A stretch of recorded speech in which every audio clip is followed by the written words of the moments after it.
السلام عليكم ورحمة الله وبركاته ولا شرفت الأوصى بالملك جوكتا وإذن سلامي كسر هذا برنامج نولش شرفته إن كيسو على الخير إديكيشن حافظ هيس لندن ما أنتم هنلقى بسنة يا نولال كنا هون لكل مي وعرورتي أفريقيا جيي أيقو يرى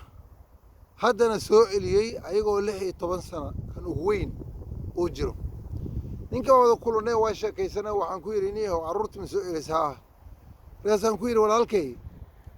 ma xanuunsatay waa maya shaqada miyaa kaa istaagtay waa maya carruurta qaarkood miyaa xagga ku xanuunsada afrika waa maya marka carruurtan ilaa ay ka weynaadaan ama dee da'dii ay ka gaaraan wax si fiican u kala garan lahayeenoo maskaxdooda ka soo dhismi lahayd maxaa u soo celisay wuxuu igu jawaabay walaalkay guri umbaan bixiyaa uu yidhi biil umbaan bixiyaa un aniga dhammaalaba waxaan ku mashquuliyaa carruurtaas marka wax shilin oon maanta ka naxa ma leh uu yidhi markaan mustaqbal dhan ma leh waxay noqdeen uu yidhi waxaan shaqeeyaba inaan sii diro oo dee carruurta biilkoodii iskuulladoodii iyo dugsiyaashoodii iyo kiradii inay noqdaan markaan ninkaas walaalkeenaan waana u wada dirayn annagoo dhammaala iyo inta la mid ah keligiis maaga waa dad badanaa jira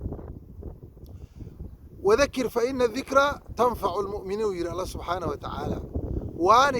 وانا وهي أنفعي سادتك مؤمنين الله سبحانه وتعالى رمي وعرطود التوحيد للربان وعرطود الدين للربان وعرطود النقل للربان وعرطود مستقبل كوضا للربان نينكا ساقا هاي على كل حال مركان كلا تقني وحانس لهيني ونينكا أوري هذه محاضرة دي شيخ مصطفى حفظه الله ويري ورع قري هدسنا عرورت دس guri ayagaa dhisan doono laakiin carruurta dhis haddaas u awoodina guri u dhise anigu kolley midaan qabo waxaa weye hadduu ilaahay buu ku siiyey guri u dhis weliba waxaad ugu dhisaysaa london iyo maraykanka iyo yurubtii meeshii carruurta ay ku dhasheen sababta waxaan rabnaa wax dhexdhexaadaan rabnaa ma rabno yacni mataqaanaa ku xadgudubin ma rabno ka gaabaysna ma rabno waa maxay maalan carruurtii in la geeyo dalkii isku waafaqnay oo dalkii in diinta lasoo baro dhaqankooda lasoo baro qaraabadooda lasoo baro ayadoo lasoo baro waa muhiimtaas iyada waa isku waafaqnay laakiin waxyaala barkooda dadka barkiis ugu waafaqeen dad barkiisna ay ugu waafaqeen waxaa ka mid ah meeshaas carruurtaasi mustaqbal dheer ma sii joogayaan waa kuwii halkan ku soo noqdo markaan haddiis u awoodo gurigoodan halkan u gata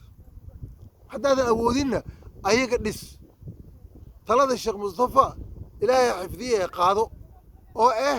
carruurta dhis waxba marka ninkan walaalkeen carruurta wuxuu u soo celiyey in uu guryo iyo hanti iyo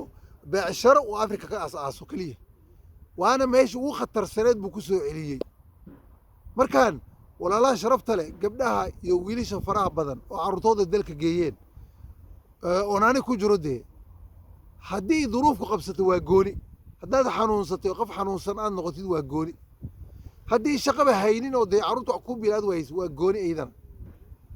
haddii carruurta kaa xanuunsadaan oo dee duruufku qabsatana waaba iidana waxaad ka qaban karta mal waa qadar ilaahi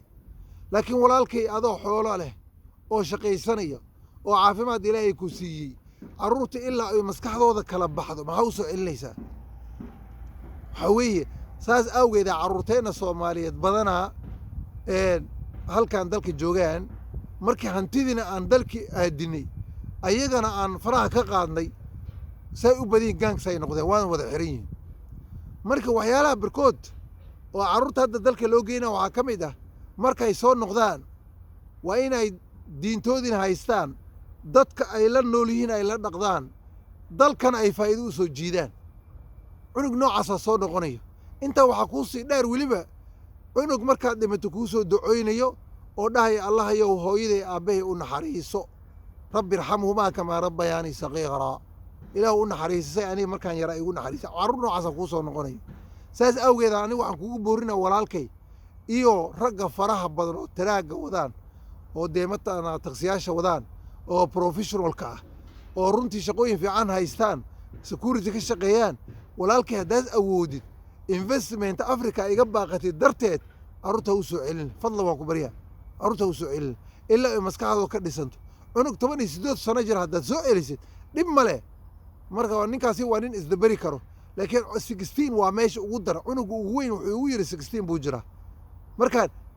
bal cunugaas ilaahay ha u xifdiyaan leen annagu laakiin meesha ugu dar waa markay 16 jiraan weeye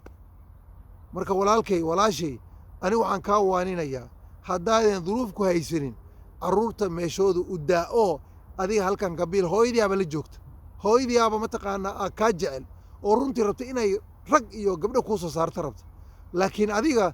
shaqadan yartaa iyo rag walaalahoo saaxiibyaalka oo laga yaaba carruurtooda inay dayaceen oo meeshaan gaangis noqdeen qaarkood la xiray laakiin kuugu faanay inay xamar guri ka dhisteen hargeysa guri ka dhisteen jigjiga guri ka dhisteen nairobi guri ka dhisteen raggaas ha ku dayinin raggaas ayaga waa rag dayaceen carruurtoodii oo carruurtoodii waxay u daayeen caydha iyo mataqaanaa carruurta gaalanimada iyo qaniisnimo in la bara iyo waxyaalo noocaasay u daayeen gabdhahoodii inay mataqaanaa lesbian noqdaan iyo waxaasay u daayeen marka raggaas oo kale kuma dayin kartid ha ku dayin raggaas walaalkay ha ku dayinin ragga barkiisa soo celiyeen hadda hadday kuu suurtagelaysa celi walaalkay agowdee ma aha permanent kuma dhihin agow anigu muxaadarooyinka hore waa la socotay iyo mataqaana waanooyinka hore qaada wadakir fa ina dikra tanfacu lmu'miniina kuleeyahay anigu waana yuu yidhi alla subxaanahu wa tacaala waanadu waxay anfacaysaa dadka mu'miniinta ah walaalkay qof qalbigiisa wanaag ku jiro haddaa tahay oo dhaqankiisa jecel oo diintiisa jecel oo soomaalinimada jecel carruurta lacag darteed ha u soo celin duruuf hadday ku qabsato waa gooni dad badan oo qabsatayna waa jiraa marka alla subxana wataala na xifdiyo alla subxana wataala carruurta alla noo xifdiyo kuwii tawxiid ku taal allah naga dhiga kuwii runtii mataqaanaa maraykanka yurubta aan ku dhalnay kuwii diinta ku faafiya allah ka dhiga ilaahay subxana waxaan ka baryaynaa kuwii ducaadda allah ka dhiga kuwii diinta faafiya allah ka dhiga taasaa muhiim ah meeshaan weliba waxa loo joogo badana waxaa ka mid ah oo ugu fiican dacwada inaad fidaysid dacwada maaha agowdee qasab maaha inaad diinta kulli taqaanid nabigeena sallallahu alayhi wasallam wuxuu yidhi balliquu canii walow aaya hal aayadna